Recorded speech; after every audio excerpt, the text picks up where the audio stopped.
Morning बच्चों, कल हम लोगों ने इलेक्ट्रिक फ्लक्स के बारे में पढ़ा था और आज हमारा टॉपिक है गॉस थ्योरम या गॉस लॉ। इसके बारे में हम पढ़ेंगे। यहाँ पर सबसे ज़्यादा इम्पॉर्टेंट एक चीज़ है जिसके बारे में आपको जानना है, जिसको कि हम कहते हैं गॉसियन सरफेस। किसी भी चार्ज को जब हम लेते हैं और उसकी वजह से जो आपका इलेक्ट्रिक फ्लक्स होता है किसी भी सरफेस के थ्रू, उसको देखने के लिए सबसे पहले हम एक सरफेस कंसीडर करते हैं, उसी को गॉसियन सरफेस कहते हैं। ये गॉसियन सरफेस के बारे में हमको सबसे पहले जानना पड़ेगा।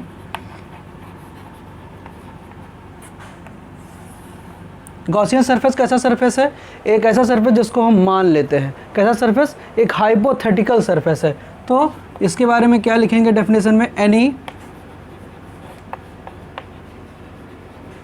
हाइपोथेटिकल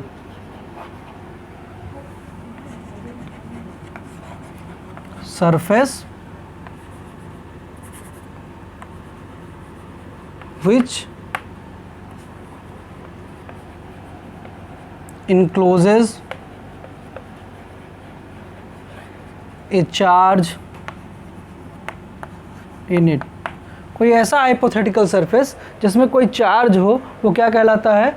आपका गॉसियन सरफेस होता है। और ये जो सरफेस होता है वो कैसा सरफेस होता है? क्लोज्ड सरफेस होता है। कैसा surface? Closed surface. This surface is always a closed surface. इसको हमने अलग से लिख दिया है क्योंकि क्लियर रहे। आप यहाँ पर भी एक पॉइंट बढ़ा सकते हैं, क्लोज्ड, इससे भी क्लियर हो जाएगा। क्लोज्ड लिखने से यहाँ पर क्लियर हो जाएगा। तो ऐसा सरफेस जिसमें कोई एक चार्ज इनक्लोज्ड हो और वो क्या हो? सरफेस क्लोज सरफेस हो, तो वो सरफेस क्या कहलाएगा? Gaussian surface. अब इसी का यूज़ करके हम यहाँ पर गॉस लॉ को या गॉस थ्योरम को डिफाइन करेंगे और उसको प्रूव करेंगे। Gauss theorem.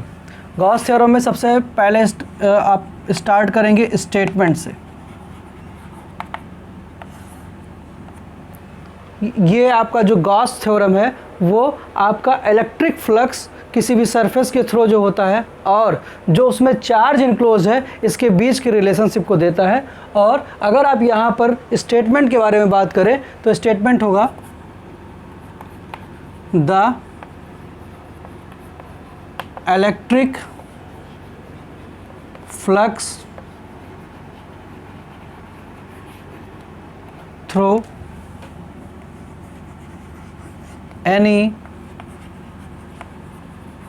closed surface is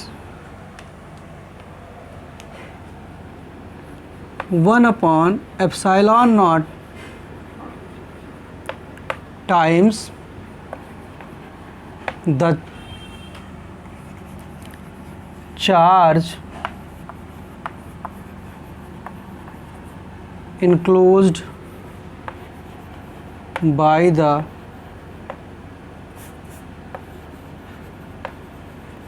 closed surface. इसी क्लोज्ड सरफेस को हम गॉसियन सरफेस भी नाम दे सकते हैं। आपने देखा यहाँ पर कि आपका इलेक्ट्रिक फ्लक्स जो होता है किसी भी सरफेस के थ्रू, क्लोज सरफेस के थ्रू, वो क्या होगा? 1/epsilon naught टाइम्स होता है जो भी चार्ज इंक्लोज करता है वो आपका सरफेस। इसका मतलब क्या है? अगर हम इलेक्ट्रिक फ्लक्स को फाई से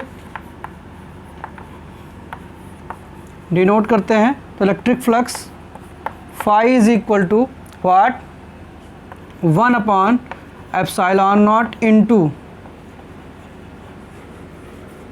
charge enclosed by the surface। और अगर इसको लिखें तो phi E will be equal to Q, अगर चार्ज इंक्लोज्ड है तो क्यू बाई एप्सिलॉन नॉट।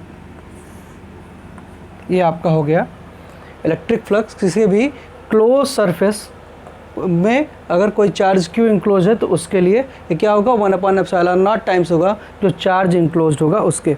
अब इसके प्रूफ के बारे में हम बात करेंगे कि आखिर में गॉस का लॉ जो है आपका वो प्रूफ कैसे होगा। इसके लिए हम एक सरफेस लेते हैं, इजी होने के लिए हम एक स्फेरिकल सरफेस को लेंगे।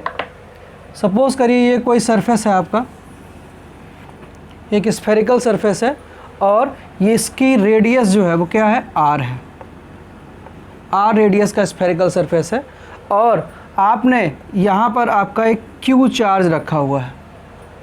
क्यू चार्ज के आसपास आपने क्लोज सरफेस को कंसीडर किया है, इसी को हम क्या कहते हैं, गॉसियन सरफेस। क्या कहेंगे, गॉसियन सरफेस। इसको हमने एज्यूम कर लिया है, हाइपोथेटिकली मान लिया है, ठीक है। इसकी दूरी कितनी है इस चार्ज से, आर। स्फेयर है मतलब चारों तरफ इसके ये है आर दूरी पर। और यहाँ पर एक छोटा सा हम सरफेस एलिमेंट ले लेते हैं डी एस। डी एस आपका रेडियली आउटवर्ड होगा और यहीं पर आप देखें ध्यान से तो आपका जो फील्ड होगी इस चार्ज की वजह से वो भी क्या होगी, बाहर की ओर ही होगी और आपके एरिया वेक्टर ds के डायरेक्शन में होगी। इसका मतलब क्या है, इस ds जो आपका एरिया वेक्टर ds है और इलेक्ट्रिक फील्ड E दोनों के बीच में जो एंगल है वो 0 डिग्री है। हम इसके प्रूफ की बात कर रहे हैं तो हमको पता है कि किसी भी सरफेस के थ्रू जो आपका इलेक्ट्रिक फ्लक्स होता है वो किसके बराबर होता है, phi is equal to close integral of E into D S, इसके बराबर होता है। और अगर आप ध्यान दें तो E बराबर आपने क्या पढ़ रखा है, 1/4πε0, ये आपकी इलेक्ट्रिक फील्ड ही है। अगर किसी चार्ज Q की वजह से जनरेट हो रही है तो Q/r², जो दूरी है इस चार्ज की इस पॉइंट तक जहाँ पर इलेक्ट्रिक फील्ड को आप देख रहे हैं, तो ये आपकी इलेक्ट्रिक फील्ड हो गई E। और अगर आप ds को देख रहे हैं तो ds एरिया एलिमेंट की वजह से जो फाई होगा वो क्या हो जाएगा, d phi which is equal to E into D S which is equal to 1/4πε0 into Q/r² into D S. हमने पहले बता रखा है आपको कि थीटा यहाँ पर क्या है, 0 है, इसलिए सिंपली हमने EDS लिखा है। अब यहाँ पर बेटा ध्यान देने वाली बात यह है कि आखिर में जब हमने एक छोटे एरिया एलिमेंट पर देखा कि इलेक्ट्रिक फ्लक्स कितना है तो वो d फाई आया। अगर हम पूरे इस स्फीयर के लिए, होल सरफेस के लिए, गॉसियन सरफेस के लिए अगर हम कंसीडर करें तो ये आपका इलेक्ट्रिक फ्लक्स फाई E किसके बराबर हो जाएगा, close surface integral of d phi. और ये किसके बराबर हो जाएगा आपका, close surface integral of 1/4πε0 into Q/r²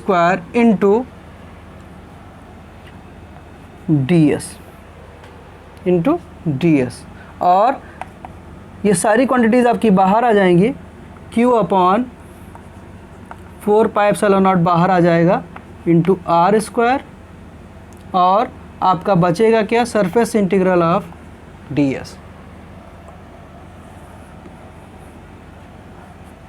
आपने यहाँ पे मान क्या रखा है कि ये एक स्फीयर है, कैसी रेडियस का, r रेडियस का।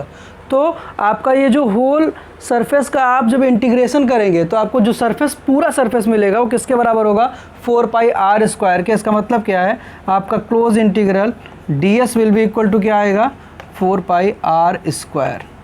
अगर आप इसको यहाँ पर पुट करें तो आपका फाई टोटल फ्लक्स क्या आ जाएगा, phi into Q/4πε0 r² into 4πr²।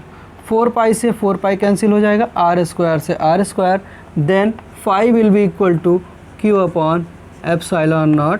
और यही आपका क्या है, गॉस थ्योरम या गॉस लॉ है। यहाँ से आपको पता चलता है कि टोटल इलेक्ट्रिक फ्लक्स किसी भी सरफेस के थ्रू जो होता है वो आपके टोटल चार्ज जो कि सरफेस ने इंक्लोज कर रखा है उसके 1/ε0 टाइम्स के बराबर होता है।